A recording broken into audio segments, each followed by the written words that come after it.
in Melbourne, Australia, where our chief Australia correspondent, Avi Yemini, operates. He rolls with a camera crew, obviously, and especially when he's out at large public events where Antifa might attend or there might be some jostling, he brings a bodyguard. That's standard practice for most TV journalists in Australia, apparently. And Avi is certified and got licenses and passes, and not that I believe those things are necessary to do journalism, but he's checked every box necessary, and the police know him. And when they want to, we were suing the police there because they improperly arrested them, and so they've been better behaved since that. But on the weekend, they arrested, not Avi. I think they're wary of doing that because he's suing them for a few incidents already. But they arrested Avi's bodyguard named Daniel, and he's so professional, this bodyguard. He's low-key, he's licensed, professional, insured, regulated, so he's not just some yahoo. In fact, what I have learned in my dealings with bodyguards over the years is the best bodyguards keep you out of trouble in the first place. The best way to win a fight is never to get in it.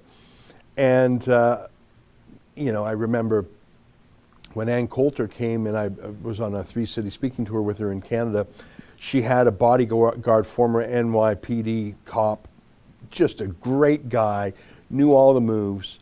What a pleasure to deal with, great personality too. But what I learned from him was avoid the problem, scan the horizon.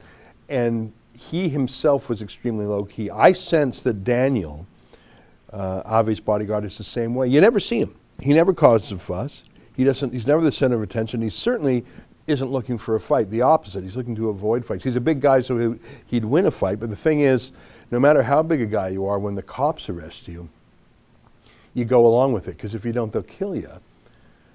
I want to show you, and so that's the first arrest. I'll show you that in a moment. And the second was here in the Greater Toronto area, in the suburb called Thornhill, yesterday, when our own David Menzies was arrested himself. I'll talk about that because there's a lot to talk about there. But first, let me show you how Avi's bodyguard was picked on. Take a look. Look at what they've got. Capture it. That's fine. Capture it. This is police brutality in Melbourne, mate. That's uncalled for. He's a security guard working on the job. Did you do that to Channel 9? Did you do that to Channel 7? Did you do that to SBS and ABC? Did you? My members are trying to do an offender. And he's not an offender. He's not an offender. He's my security guard. He's my security guard. So we're here now 2.5 hours after the event started. The event went peacefully until the organisers started to disperse. When police were outnumbered, probably 100 to 1, they backed down. Suddenly there is a small group left and police are taking them down violently. If you stay, grab that grab this fella. No, he's security. He's security. Hey, he's our security, sir. He's our security. I'm at work. He's our security. He's our security. He's our security. All right, then you can go. What? He's our security. That's our. He's working with us. He's working with us. He's working with us. You've arrested our security. You've arrested our security. We're not going to tolerate that. We're not going to tolerate that. That's our guy. Come around here. Come around the side. No, you've taken our security. You've taken our security. So, come back. They've taken our security, and we're here. We need to wait for our security. Just go around here. Around here. So they've just arrested our security, violently arrested our security on the job. They haven't done that to Channel 9, Channel 7, Channel 10, SBS, ABC, who are all here with security. Our security guard, they violently tackled. Can I talk to who's in charge? Look at him. They've got Daniel on the ground, who is here as our licensed security guard, who came here, licensed, working. And I told you guys at the time that he was working security. Look at what they've got. Capture it. That's fine. Capture it. This is police brutality in Melbourne, mate. That's uncalled for. He's a security guard working on the job. Did you do that to Channel 9? Did you do that to Channel 7? Did you do that to SBS and ABC? Did you? My members are trying to And he's not an offender. He's not an offender. He's my security guard. He's my security guard. So you realise they arrested my security guard. Are you okay with that? I've made it clear, and he made it clear he was on the job, and you've arrested him while doing his job. You didn't do that to Channel 9, 7 and 10. Yeah. I've made it clear that's the one that was in charge. So when this goes to court, it's going to be clear. They've been told numerous times that he's on the job. Look at that. Treating him like a criminal, not here to protest. Oh, here we go. The lawyer's on the line. Hi, Madeline. So they violently have arrested my security, who made it clear he was security. What should I do? They've got him. Can the lawyer talk to someone? Who can the lawyer to? His lawyer's on the phone here. It's up there. I don't want, what can we do? Nothing. We've got to wait. So a call from the police. Where they taking him, the lawyer wants to know. Avi's starting to become a bit more problematic, so we might need to look at what Avi's role is here in the moment. If you're starting to cause breaches of the peace, you'll be in trouble. So I'm here because you've taken my security guard. We'll go over there with him and have a chat. Can I go in there? Can you take me there? You can stay on the outside, but you can't. I don't see any need for you to be here if you want to protect him. No. See you later. What are you talking about? You've taken my security guard. Go over there then. Am I allowed to go there? And you can stay around the outside of the area. I don't understand what you're saying. My lawyer's here. Do you want to talk to her? Here. What's your name? Jamie Templeton. Inspector Jamie Templeton is... I don't know. Where do I go? Can I go to my security guard that you've arrested unlawfully? If he starts breaching, really charge breaches at the moment. In addition, we might have to raise. I'm breaching the CHO directives now. I'm working. I'm on camera with... Okay, do you want to have this argument again? You don't know the law. Right, move on, thanks. Please move back behind the cordon. You're right, just We're there? behind here. That's right, thank you. Yeah. He does. He told me to go right here. You get squashed by a horse, mate. You're not going that far? Okay. Well, that escalated quickly as soon as they suddenly felt empowered to do it. But we're going to fight for our security guard, and right now we have 7 cases in front of the Supreme Court for 7 different matters, and it looks like we're going to add another one. I've come over, not be smart ass, I've come over to try to find out. I get it. I'm annoyed because your inspector there is acting like, and they've targeted him because... Mate. I'm not going to comment. I'm not here to... So, yeah, all I want is him. So, once he's free... I'll come back with you and answer with whatever Thank you. you want, okay? Yep. Cheers, thanks, mate. As you saw there, they didn't target me because I guess how many times can you make the same mistake? The inspector tried to intimidate me after the fact, but again, backed down because I think he was unsure of himself. But they took down our security who, by the way, every news cruise here had security.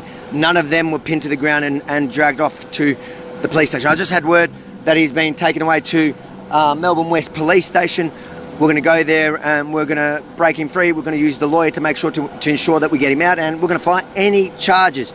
With your help, guys, fightthefines.com.au. That's how we're going to pay for his defence. That's how we're going to fight them. So we're here at Melbourne West Police Station where our security guard is being... Oh, here we go. He was being processed. The lawyers have been on the case talking to the sergeant. They told us he was coming out any minute. He's come out before I even got to do my piece to camera. Daniel, how you doing? Yeah, I'm all right. So they targeted you today. Yes. I was very clear with the arresting officers that I was at work, who I am, what I'm doing. I mean, I had the high-vis vest on. With the big security at the back. Yeah, and I mean, I think it would be pretty obvious from an outsider's point of view that I'm holding you guys, I'm making sure you guys are safe. It's your job. Yeah. You're licensed. It's a job. We're paying you to be here. We're paying the company that employs you to be here. Yes. You're insured. You're doing everything by the rules. Yes. They targeted you. Correct. And like I tried telling him that during the melee, and he just said, "No, don't care. Get him, go." And I'm like, "I'm working." No, very confrontational. Look, I was punched a few times. Definitely need. I tell you, I mean, it doesn't look as bad now. Oh, it's red. Can you see that? I'm telling you. Come in here.